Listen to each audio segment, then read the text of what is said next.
Assalamualaikum dan selamat pagi kepada semua murid-murid tahun 4. Baiklah, untuk hari ini kita akan teruskan lagi sesi PDPR untuk subjek sejarah, iaitu tajuk yang akan kita pelajari pada hari ini ialah zaman prasejarah. Dalam tajuk ini, anda akan pelajari yang pertama menyatakan maksud zaman prasejarah, yang kedua memberikan contoh lokasi zaman prasejarah di negara kita, yang ketiga, menghuraikan ciri kehidupan dari aspek kegiatan sosial dan ekonomi manusia zaman prasejarah, dan yang terakhir sekali, anda akan dapat menghuraikan sumbangan teknologi zaman prasejarah. Mari kita mulakan. Pertama sekali, kita akan kenali zaman prasejarah. Apakah itu zaman prasejarah? Zaman prasejarah ialah zaman sebelum manusia belum mengenal tulisan. Zaman ini membolehkan kita mengetahui sejarah dan kebudayaan manusia, dan terdapat 4 tahap dalam zaman ini, iaitu yang pertama ialah zaman Paleolitik, yang kedua zaman Mesolitik, yang ketiga zaman Neolitik, dan yang keempat ialah zaman Logam. Ini adalah gambaran zaman prasejarah. Baiklah, sekarang mari kita lihat garis masa zaman prasejarah. Seperti mana yang awak tahu, terdapat 4 tahap dalam zaman prasejarah, iaitu yang pertama, zaman Paleolitik. Zaman ini berlaku 200,000 tahun sebelum Masihi, dan peralatan yang dijumpai pada zaman ini ataupun yang dihasilkan pada zaman ini ialah kapak genggam. Seterusnya, zaman Mesolitik yang berlaku 14,000 tahun sebelum Masihi. Peralatan yang dicipta pada zaman ini contohnya kapak batu. Seterusnya kita pergi ke zaman Neolitik yang berlaku 3,000 tahun sebelum Masihi. Dan peralatan yang dicipta pada zaman ini contohnya tembikar. Dan yang terakhir zaman Logam yang berlaku 700 tahun sebelum Masihi. Dan peralatan yang dicipta pada zaman ini contohnya tulang mawas dan kapak bersoket.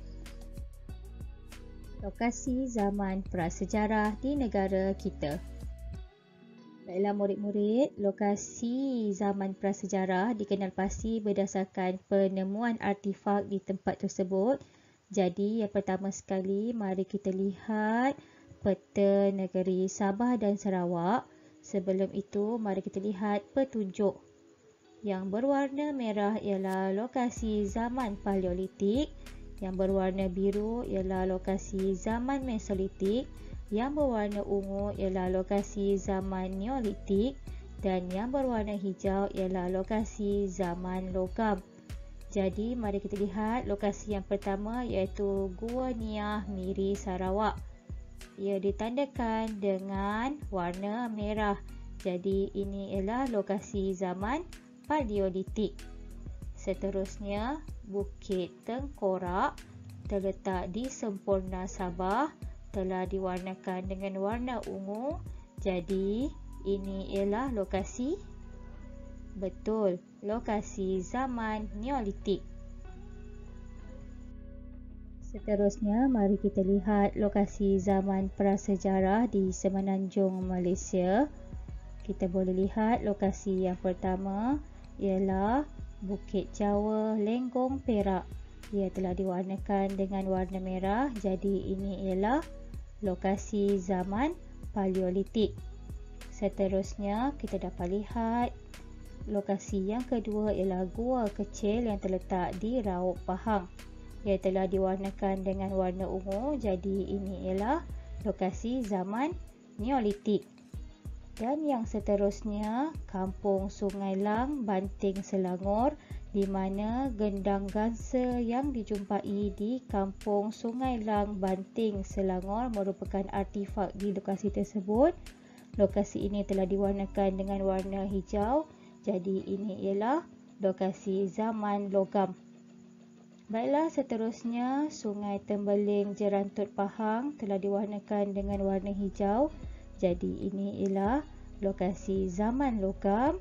Dan yang seterusnya Gua Bewah, Hulu Terengganu, diwarnakan dengan warna biru iaitu merupakan lokasi zaman Mesolitik, dan lokasi yang terakhir ialah Gua Cha, Gua Musang Kelantan, merupakan lokasi zaman Mesolitik.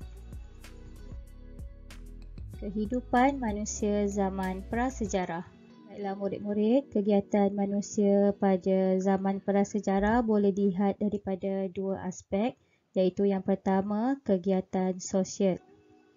Untuk zaman Paleolitik, manusia pada ketika itu hidup nomad dalam kumpulan kecil. Nomad bermaksud berpindah randah. Manusia pada zaman ini tinggal di dalam gua dan mahir menggunakan api.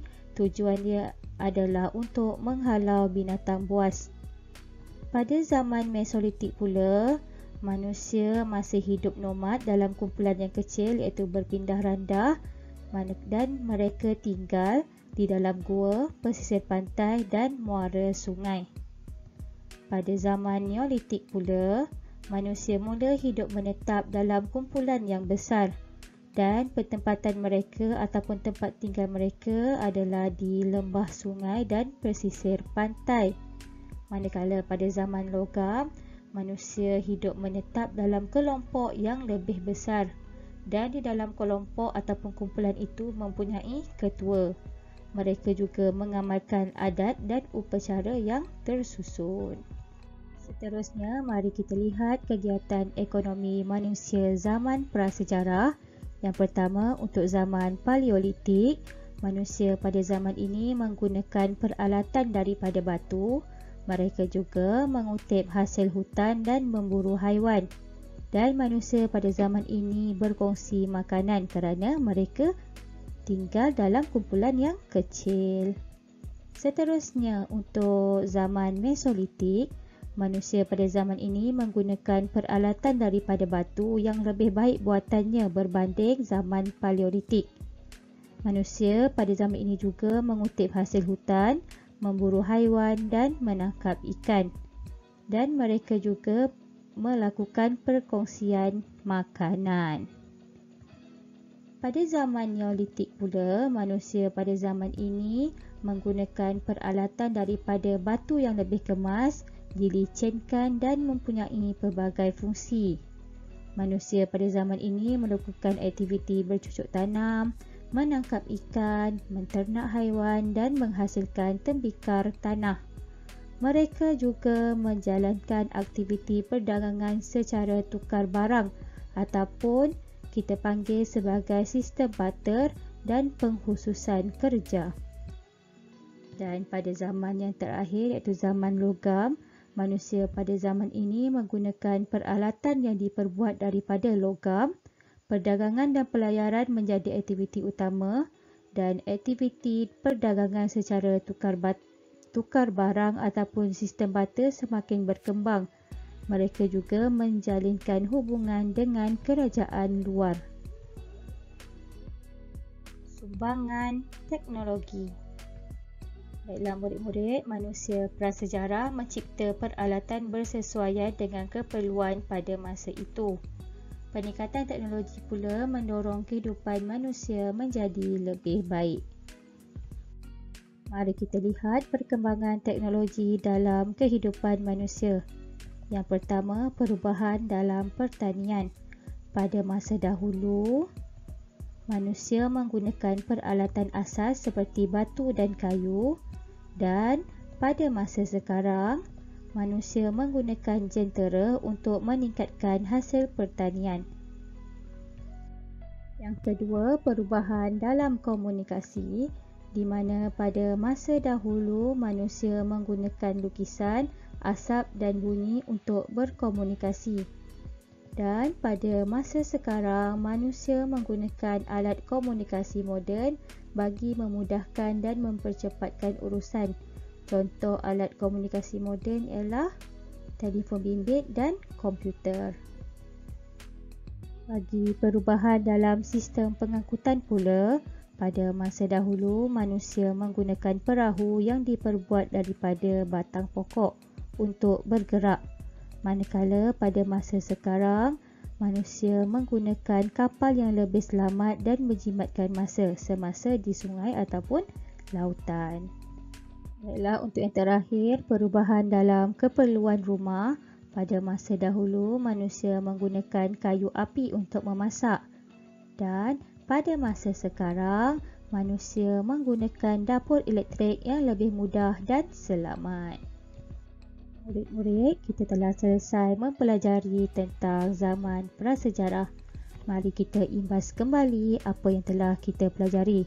Yang pertama, kita telah mengenali zaman prasejarah, di mana zaman ini bermula sebelum manusia mengenal huruf dan terdapat 4 tahap, iaitu Paleolitik, Mesolitik, Neolitik dan Logam.